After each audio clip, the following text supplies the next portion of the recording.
उम्मीद करता हूँ आप तमाम हजरात खैरियत से होंगे।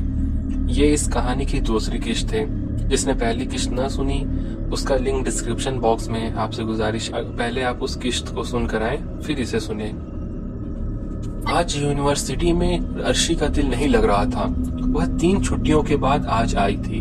दूसरी तरफ नवीद भी खामोश था और बुझा बुझा सा लग रहा था। वो बहुत कमजोर हो गया था। उसकी रंगत जर्दी माइल हो रही थी और आंखों में वहशत ने डेरे डाल रखे थे। तीसरा पीरियड खत्म हुआ तो सब बाहर निकल आए।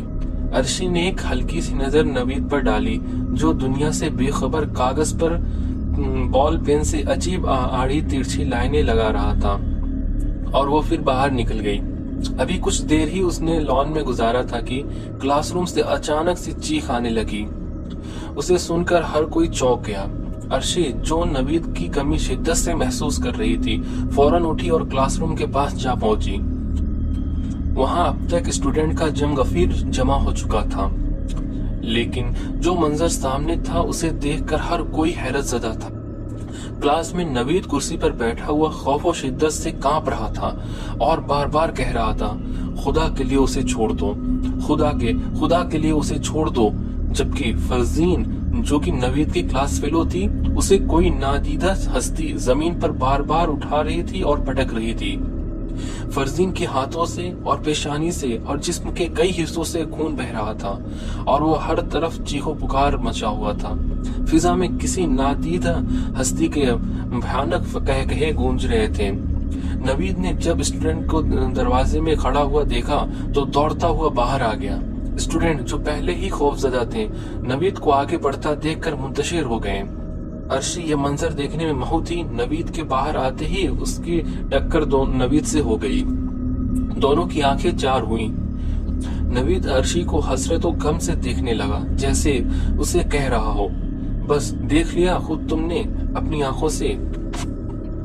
नवीद ने मजीद वहां खड़ा रहना मुनासिब न समझा और घर चला गया। उस वाकये की तहकीकात की गई तो कोई वाज़े वजह सामने न आई। आफताब जो साथ ही खिड़की के पास खड़ा था उसने बताया कि क्लासरूम में सिवाय नवीद के कोई नहीं था। फरजीन हाथ में एक चिप्स के पैकेट लिए हुए नवीद को अकेला पाकर अंदर आ गई और नवीद के पास बैठकर उससे बातें करने लगी।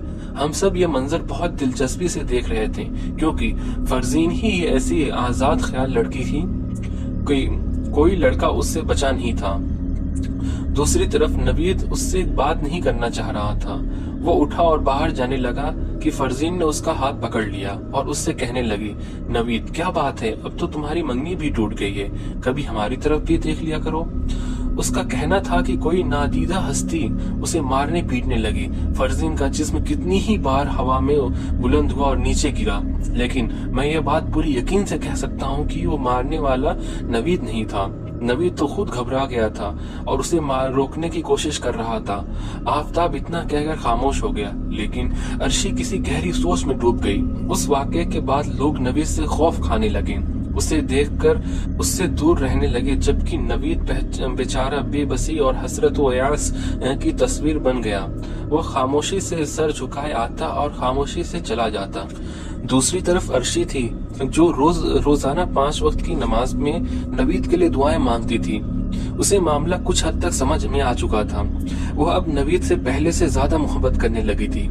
यही वजह थी कि मंगनी के बाद भी जितने रिश्ते आए उसने ठुकरा दिए। घर वालों ने उसे उसके हाल पर छोड़ दिया था। एक दिन वह कुछ लिख रही थी कि उसकी अम्मी आई और शफकत से उसके सर पर हाथ फेरते हुए बोली, बेटा गांव से कार्ड आया है, सुल्तान की शादी है, तुम चलोगी? अच्छा जी जरूर चलूंगी। कब है शादी? अर्शी ने पूछा। कल बारात है और परसों वलीमा। तुम पैकिंग कर लो, हम आज शाम निकलेंगे। अम्मी ने कहा। जी अच्छा अम्मी, ठीक है, मैं जरा नादिया को फोन करके दरख्वास्त को कह देती हूँ। हाँ बिल्कुल।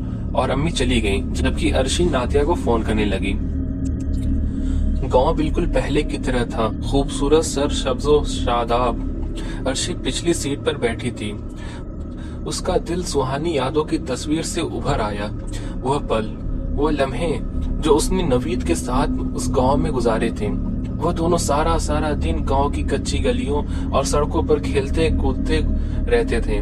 कितनी मासूम ख्वाहिशात और कितनी मासूम मोहब्बत थी उनकी, जिसे न जाने किसकी नजर लग गई थी। कुछ ही देर बाद अर्शी यादों की भंवरे से बाहर निकल आई, क्योंकि गाड़ी रुक चुकी थी और सुल्तान का घर सामने था।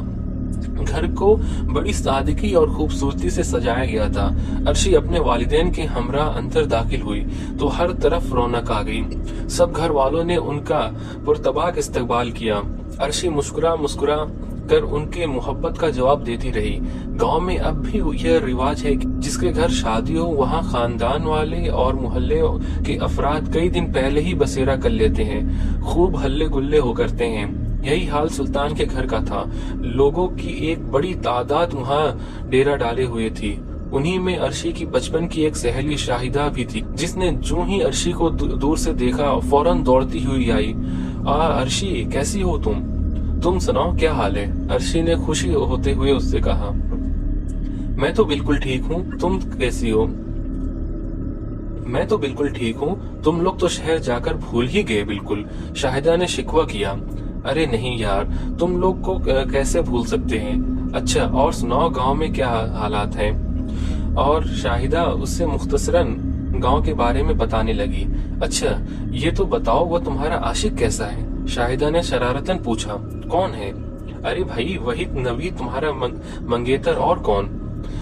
अच्छा है, वो ठीक है, अर्शी ने झिझकते हुए जवाब दिया। क्या मतलब ठीक है? शाहिदा ने फिर पूछा। बस ठीक है ना? अच्छा कोई और बात करो। अर्शी ने मौजू बदलने की कोशिश की। अरे ये क्या बात हुई? पहले तो उसका नाम आते ही तुम खिल उठती थी और उसकी बातें करते थकती नहीं थी, अब आखिर क्या बात है? शाहिदा ने उससे पूछा। कोई बात नहीं है शाहिदा, प्लीज तुम कोई और बात करो ना। अच्छा भाई, जैसे तुम्हारी मर्जी। वैसे नवीद ही बड़ा अजीब आदमी है। क्या मतलब? अर्शी ने पूछा। देखो ना, उस दिन फिरोज से मिलने वो घर आया, सारा दिन गांव की सैर की और रात को किसी को बिना बताए पुराने कुएं पर जा पहुंचा और सुबह फिरोज से बिना मिले बगैर वापस चला गया। पुराना कुआं? ये तुम क्या कह रही हो शाहिदा? किसी ने उससे रोका नहीं? अर्शी ने हैरत से पूछा। उसकी आंखों में खौफ उमड़ आया। अरे भाई तुम भी कैसी बातें करती हो? नवीद भी इसी गांव का वासी है, वो सब जानता है कि ये उस कुएं पर आसेब है, और भला रात के 2 बजे कौन जानता है कि वह कुएं पर जा पहुंचेगा। दूसरी किश्त यही खत्म होती है, तीसरी किश्त जल्दी इस चैनल पे अपलोड कर दी जाएगी। अगर आपको ये कहानी अच्छी लगे तो अपने दोस्तों के साथ भी इसे जरूर शेयर करिएगा। जल्द मिलते हैं इंशाल्लाह अगली किश्त में, तब तक के लिए जज़ाकल्लाहु खैर।